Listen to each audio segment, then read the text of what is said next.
नमस्कार, आप देख रहे हैं आरबी लाइव न्यूज और मैं हूं आपके साथ प्रीति वर्मा। आइए शुरुआत करते हैं आज की खास खबरों के साथ। अगर आपने हमारे चैनल को सब्सक्राइब नहीं किया है तो पहले आप हमारे चैनल को सब्सक्राइब करें, लाइक करें और शेयर करें। नमस्कार, आरबी न्यूज लाइव में आपका स्वागत है। आज उत्तर प्रदेश के जनपद देवरिया के लार पूर्वी वार्ड नंबर 35 में आए हुए हैं, जहां पे जनक कुशवाहा जी जिला पंचायत वर्तमान में मौजूद हैं।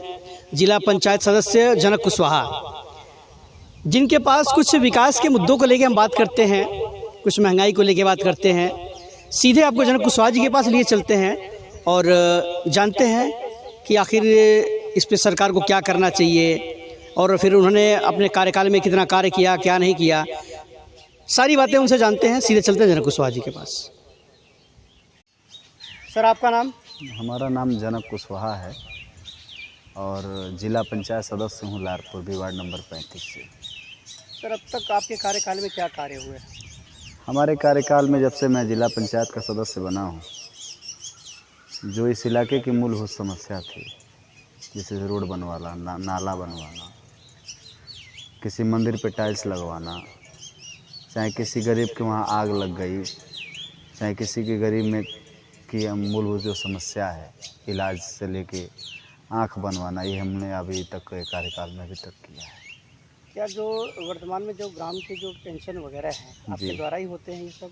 तो इस पेंशन वाले में मैंने तो मेरे समझ से मैंने जब जिला पंचायत क्षेत्र में जब घूमता था तो आम जनमानस में देखा कि वृद्ध माताएं, बहनें, विधवा, 60 वर्ष के बुजुर्ग पड़े रहते थे।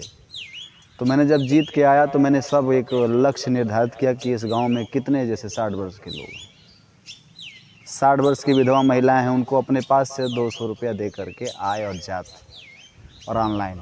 मैंने कहता हूं किसी वैसे आज के परिवेश में ऐसे लोग हैं जिनको 1000 और 500 का नोट और 2000 का नोट देखे हुए बरसों बीत जाते हैं, गरीबी से जूझते हैं।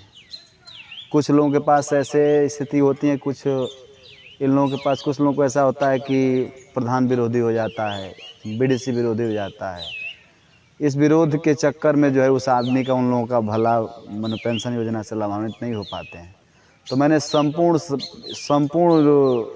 समाधान के रूप में वहाँ के प्रधान को, क्षेत्र पंचायत को, जो संभ्रांत व्यक्ति इकट्ठा कर करके सबको 200 रुपये प्रत्येक व्यक्ति को दे करके आय जात बनवा करके ऑनलाइन करा करके इसका बात जो है ऊपर तक पहुँचा करके ये सबका पेंशन कराने का एक मेरा विचारधारा है और ये हमने अभियान छेड़ रखा है। सर, आपके द्वारा आवाज़ कितने मंत्र किए गए? आवाज़ हमारे ग्राम प्रधानों की तरफ से ऐसे मंत्र, जो प्रधान लिख, जैसे मंत्र क्षेत्र में कहीं गए, देखे कहीं झुग्गी झोपड़ी पलानी में रहते हैं लोग, तो उन लोगों को रिकमेंड कर देते हैं, डीएम साहब को, परिणय निदेशक को, सीडीओ साहब को लिख करके दे देते हैं, चिट्ठी के माध्यम से, रजिस्ट्री के माध्यम से, प्रधान के लेटर पैड के माध्यम से मिल जाते हैं। तो उसकी जांच कराने का हमारा है। आवास देना तो काम विभाग का है, प्रधान देते हैं, सेक्रेटरी देते हैं, ब्लॉक के लोग देते हैं। तो उसमें हमारा काम है रिकमेंड कर देना मानो जनता की समस्याओं को ऊपर तक उठा देना। ये मेरा मूलभूत समस्या है और हमारा दायित्व है। तो इस पर हम चाहते हैं कि 100% जो है हम पूरा करें इसको। सर, इसमें महंगाई को लेकर के इस समय जनता हाल बेहाल है। जो महंगाई इस समय चल रही है उस पर आप क्या कहेंगे सर? महंगाई का मतलब ये है, देश के अंदर जो इस बार जो बजट आए हैं, मैंने देखा है पहली बार अपने जीवन काल में, 35 वर्ष की उम्र में मैंने देखा है कि जो 50,000 रुपये का वेतन पाता है, जीएसटी रहित वेतन पाता है और फिर वो जीएसटी देता है। मैंने ये भी देखा है सरकार का सर्कुलर कि एक व्यक्ति जिसके परिवार में एक बेटा हो, एक बेटी हो और एक पति हो, एक पत्नी, 4 लोगों का परिवार हो, तो मैंने देखा नहीं है, मैंने समझा भी है और अपना मानना भी है कि 96,000 रुपये सरकार को टैक्स देता है। जब इस देश के अंदर तमाम विसंगतियों में टैक्स सुबह से लेकर शाम तक देना पड़ता है, तो मैं नहीं समझता कि देश में विकास की बातें होती हैं। विकास की, जिस देश में टैक्स लगा करके गरीब आज परेशान है, हैरान है, रोज़गार नहीं मिल रहे हैं, कल कारखाने बंद हो गए हैं, रोज़गार इस बात का नहीं मिल रहा है कि कहीं उद्योग लग नहीं रहा है, सब प्राइवेट होता जा रहा, चलता चला जा रहा है। तो मेरा निजी का समझना है कि देश के अंदर जो युवा वर्ग के लोग हैं, जब तक देश के अंदर अपनी जागरूक नहीं लाएंगे, सोच समझ के लोकतंत्र का चुनाव नहीं करेंगे, तब तक ये संभव नहीं है बेरोजगारी दूर होना।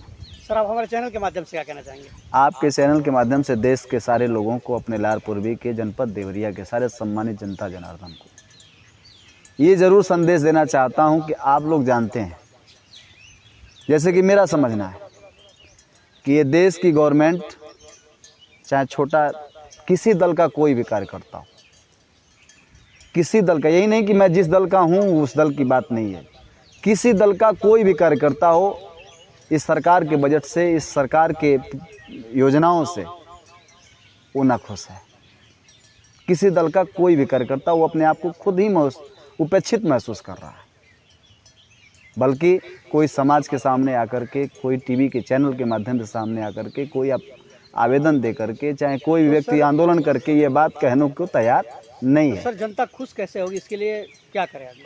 इसके लिए खुश रहने के लिए सरकार को क्या करना चाहिए इसके लिए? सरकार जैसे कहने का मतलब ये है कि जब देखिए, पुराना किस्सा मैंने सुना था कि जब राजा अहंकार में हो जाता है और प्रजा की बात वो अपने पास तक नहीं आने देता और उसकी